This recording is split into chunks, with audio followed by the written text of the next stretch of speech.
왜 똑같은 내가 어떤 사람 앞에서는 입이 술술 풀리고 어떤 사람 앞에서는 멍청해지는 걸까요? 분명 어제 친구랑은 2시간을 떠들었는데 오늘 회식에서는 요즘 어때? 라는 질문에 그냥 뭐 별일 없어요가 끝이에요. 내 인생에 일어난 일은 똑같은데 사람만 바뀌면 갑자기 내가 세상에서 가장 재미없는 인간이 되어버리는 거죠. 이 현상 뒤에 숨겨진 심리와 사람들이 나한테 말하고 싶어지게 만드는 방법, 오늘 제대로 파헤쳐 보겠습니다.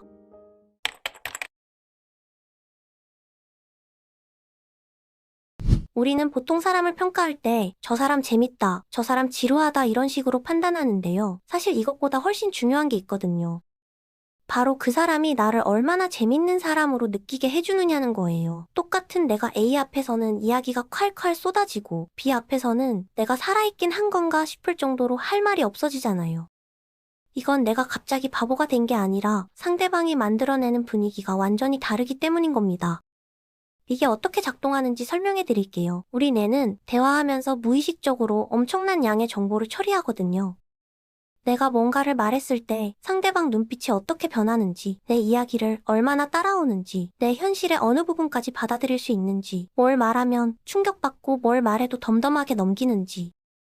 이 수많은 신호들을 우리는 의식하지도 못한 채 순식간에 계산해서 결론을 내려요. 이 사람은 내 이야기를 얼마나 받아줄 수 있는가. 그 답이 충분이면 입이 열리고 별로면 본능적으로 입을 닫게 되는 거예요. 이건 의지의 문제가 아니라 자기 보호 본능이에요. 괜히 말했다가 이상하게 보일까봐, 평가받을까봐. 그래서 우리는 무의식적으로 침묵을 선택하게 되는 거죠. 상대방은 아무 말도 안 했는데 나 혼자 알아서 위축되는 상황, 다들 겪어보셨을 겁니다.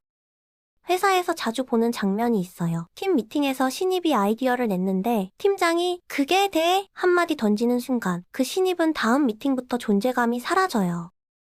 반면에 오 괜찮은데? 더 말해봐 라고 받아주는 팀장 밑에서는 별것 아닌 생각도 자신 있게 꺼내게 되죠. 아이디어의 질이 바뀐 게 아니에요. 누가 듣고 있느냐가 바뀐 건데 결과는 완전히 달라지는 겁니다.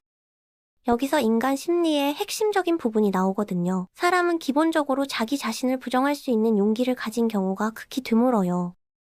아무리 명백한 잘못을 저질러도 스스로를 나쁜 놈이라고 인정하는 사람은 거의 없거든요. 왜냐하면 자기 합리화라는 방어 기제가 자동으로 작동하니까요.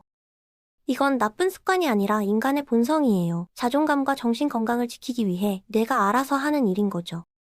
그래서 누군가를 비판하면 어떤 일이 벌어지냐면요. 상대방은 즉각적으로 방어 모드에 들어가고 자기를 정당화하려고 온갖 이유를 끌어모으게 돼요. 내 의도가 아무리 선했어도 결과는 똑같아요. 널 위해서 하는 말이야 라고 포장해봤자 받는 사람 입장에서는 자존심에 칼을 들이대는 것과 다를 바가 없거든요. 그리고 그 칼은 반드시 원한으로 돌아와요. 친구 관계에서도 똑같은 일이 벌어지는데요. 야, 너 그러면 안 되지. 네가 잘못한 거 아냐? 솔직히 말하는 건데 넌 좀 그래. 이런 말들이 쌓이면 상대방은 서서히 입을 닫아요. 겉으로는 티 안 내도 속으로는 이미 결론을 내린 거죠. 이 사람한테 말하면 평가당하겠구나. 그냥 적당히만 하자. 그렇게 관계는 겉으로는 유지되지만 속은 텅 비어가는 겁니다. 여기서 흥미로운 점이 있어요. 사람들이 편하게 말하고 싶어지는 사람들, 옆에만 있으면 이야기가 술술 나오는 사람들의 공통점을 연구해봤더니 한 가지가 나오거든요. 그들은 자기 내면에 많은 방을 열어둔 사람들이에요. 무슨 말이냐면요. 자기 안에 있는 슬픔, 불안, 혼란, 부끄러움, 심지어 어두운 부분까지 스스로 들여다보고 익숙해진 사람들이라는 거예요. 이게 왜 중요하냐면요. 자기 내면의 어둠과 친해진 사람은 신기하게도 다른 사람의 어둠도 담담하게 받아들일 수 있거든요.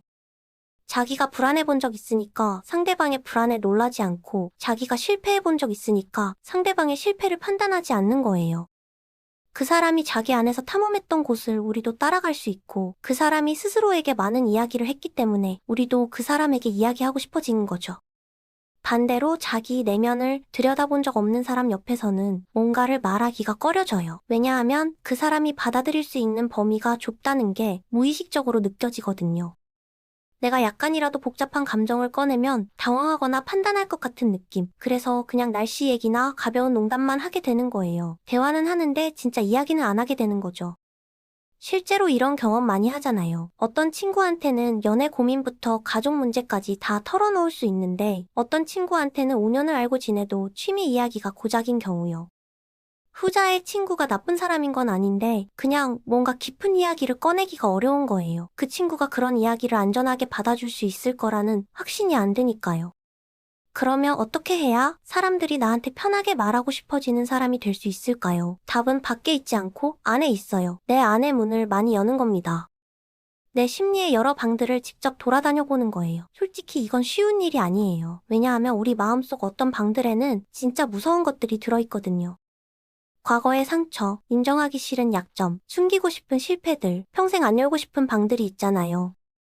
근데 아이러니하게도 이 방들과 친해진 사람일수록 타인에게 매력적인 사람이 돼요. 왜냐하면 그 사람 앞에서는 내가 뭘 말해도 괜찮을 것 같은 안전함이 느껴지거든요.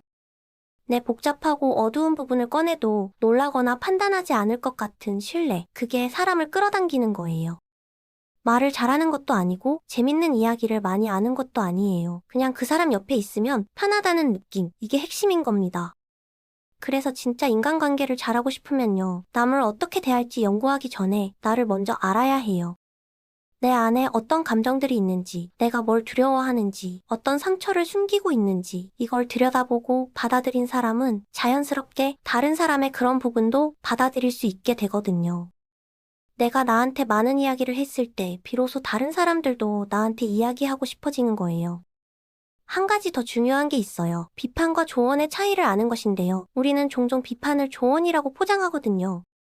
난 널 위해서 하는 말이야. 네 생각해서 솔직하게 말하는 건데. 근데 받는 사람 입장에서는 비판이나 조언이나 똑같이 자존심을 건드리는 거예요. 아무리 정당한 비판이라도 감정적으로 받아들이게 되어 있거든요. 물론 예외는 있어요. 말하는 사람에 대한 완벽한 신뢰가 있을 때, 전문가가 가르침을 줄 때, 긍정적인 피드백과 함께 올 때는 비판이 받아들여질 수 있죠. 하지만 일반적인 인간관계에서 비판은 거의 쓸모가 없어요. 오히려 상황을 악화시키는 경우가 훨씬 많거든요. 그래서 비판은 정말 관계를 끊을 각오가 됐을 때 최후의 수단으로만 써야 하는 겁니다. 사람은 고쳐 쓰는 게 아니다라는 말 많이 들어보셨죠? 이 말의 진짜 의미는 사람이 안 변한다는 게 아니에요. 스스로 바뀔 수 있는 힘은 누구한테나 있거든요. 다만 남이 내 맘대로 누군가를 바꾸는 건 거의 불가능하다는 거예요. 오히려 바꾸려고 하는 과정에서 반감만 사게 되죠. 그래서 남을 바꾸려고 에너지 쓰는 것보다 나를 바꾸는 게 훨씬 빠르고 결과적으로 이득도 훨씬 많아요.